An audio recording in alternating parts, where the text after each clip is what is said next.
Hello everybody, welcome back to Grassroots NASCAR Racing. My name is Scott and I'm just your average American guy who loves the sport of NASCAR and wants to share that with you. Now if you go back and look at my old videos, one of the first ones that I ever posted was about how to hang your NASCAR sheet metal.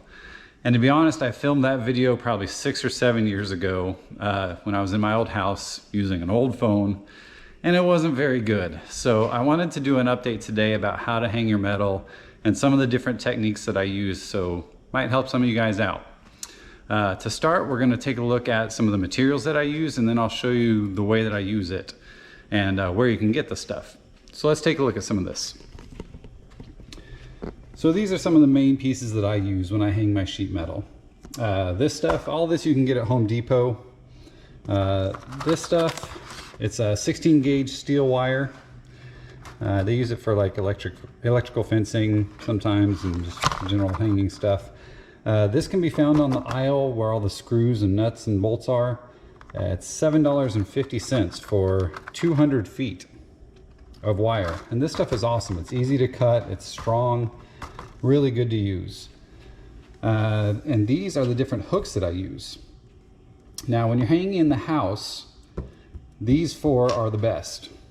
And depending on how big your piece is, how heavy it is, you want to use a thicker one as opposed to a thinner one.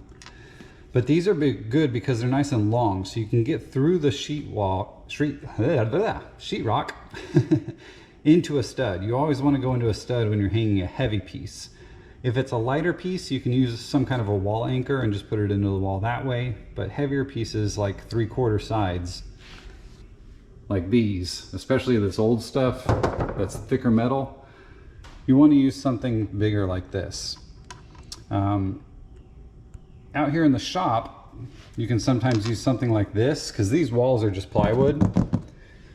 So you can use something shorter like that just to go into the plywood. Now, I still do use these sometimes, but it just depends on the piece that I'm hanging. In a little bit, I'm going to take you inside and show you how I hang some of the smaller pieces. Some of the smaller pieces, I use these. These are just magnets that have a hook in them. But depending on how heavy the piece is, just depends on how big the magnet is that you need to use. This size here is good for a piece like this. Something this size, or maybe a little bit smaller. If you're just hanging like a B post or a C post or something like that, you can get smaller ones of these.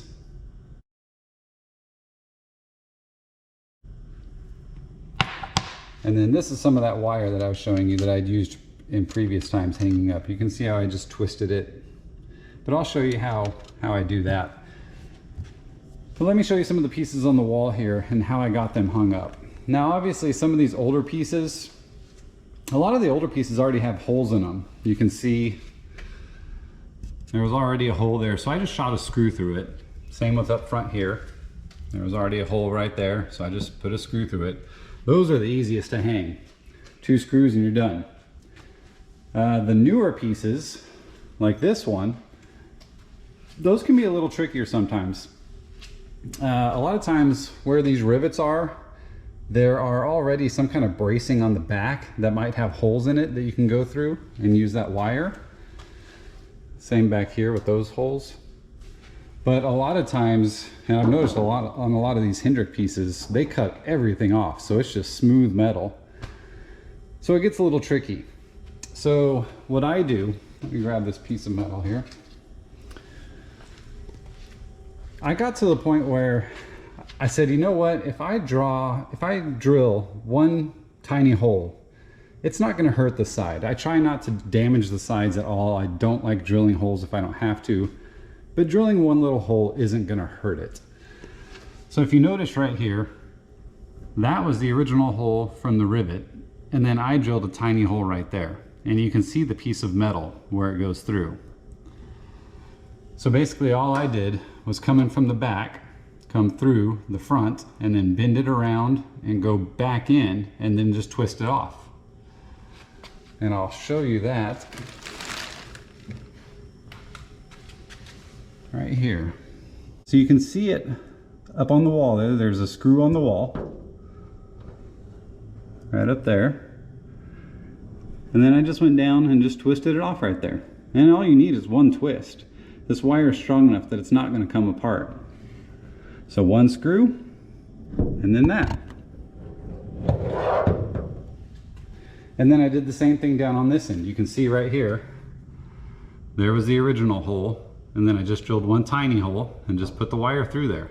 And same thing, there's a screw about this high, and the wire goes down to right there. And that's all that holds that side up, is just those two pieces of wire.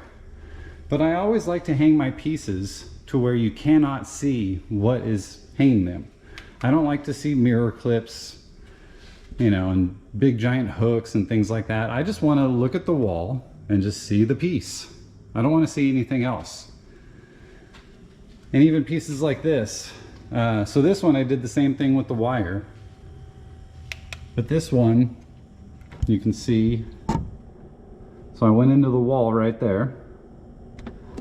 And then this one still has a piece of the bracing right there that has some holes. So I just went through one of the holes. And that's it. That's all that holds that one piece on. Very simple, very easy. For some of the bigger pieces, like say a roof, same things come into play. If there's any bracing still inside there that you can use, that's the best thing to do. Or any of these holes that are along like where the roof rails were, if you can use any of those holes or the roof flaps, anything, that's the best way to do it. So you can see on this one up there, there was already a piece of where they mounted the body still on there. So I just went around that and then around one screw. Same thing using the steel wire, but from the outside, you can't see anything. It looks great. So that's the way I like to hang most of those pieces. Is just the hooks and the wires. This is a very, very simple way to do it. But now let's go inside. I'm going to show you how to hang like rear bumpers. Those can be kind of tricky sometimes, but I found an easy way to do it. And I'll show you how I hang some of those smaller pieces. All right guys, so here we are inside. I wanted to show you how to hang the smaller pieces like rear bumpers and just any small pieces in general. We're going to take a look at a rear here. This is a Dale Jr. I believe this was off of his Richmond Decision car. And the thing with these rear bumpers is a lot of them on the top corners already have a couple holes drilled, because when they take these off, they drill the rivets. You can see right there and right there. And a lot of times they have them along the top. This one didn't, but a lot of them do.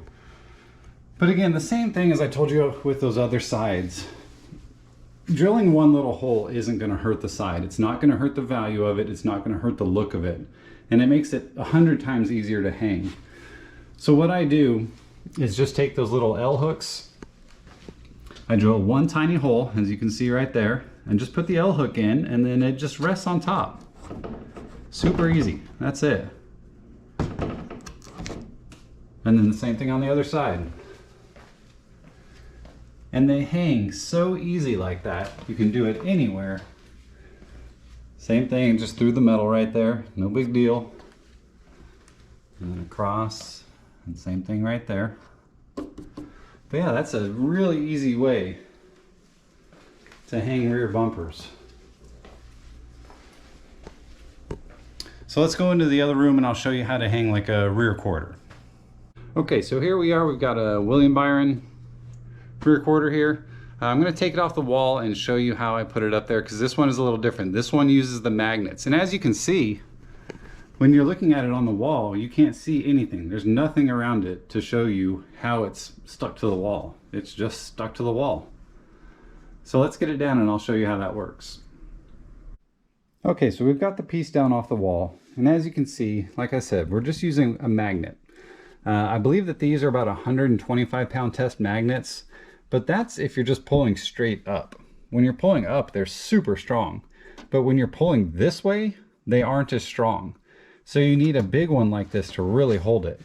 This one still slid a little even when I hung it, so I put a little bit of JB Weld right there, and that keeps it from sliding. When you go vertical, they sometimes want to slide like this. So that just lets it sit right there. And then I took a piece of that same wire that I was showing you, just about a 5-inch piece, and just twisted it on the end. And that can go around the hook, like so. And then up here on the wall, same thing, same kind of hook, just one of those little J hooks. I didn't even go into a stud on this one because it's not that heavy of a piece. You can see it's pulling down a little bit, it's holding it fine. And then you just lift up the piece and put the hook through that top circle there, and that holds it on the wall. That holds it up just fine. You can see that's me holding it. So yeah, it holds it good. And once it's up on the wall, it looks great. So let's get it back up on the wall. All right, there we go. She's back up on the wall, nice and easy. Took like 5 seconds. So that's a really good way to hang smaller pieces, and that works well even with like B-posts, something like that. It doesn't take much to hold up that small of a piece. You can use a smaller magnet than that, and you won't need the JB Weld.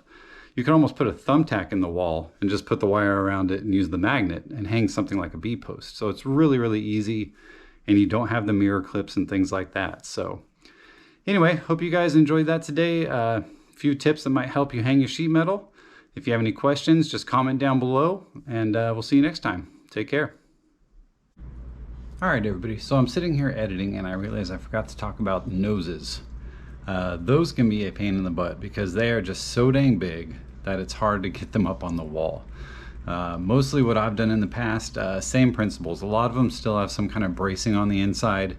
If they don't, they might have little holes on the sides or something, and you can drill a second hole. But same thing, just use that wiring, and I've gone from corner to corner and then just put one hook in the wall and hook that wire, and that is enough to hold it. Every now and then, depending on the nose, depending on how flexible it is, I've had to go and put 2 wires in. So I'll go like where the hood pins are, go from corner to corner, and then down low go from corner to corner, and just meet them in the middle and hook them, both wires on one hook, and that's enough to hold it. So that's what I've done with noses in the past using that wire. It works really good. Like I said though, it's just tricky sometimes depending on how flexible the nose is. So I just wanted to throw that in there and address it, and take care.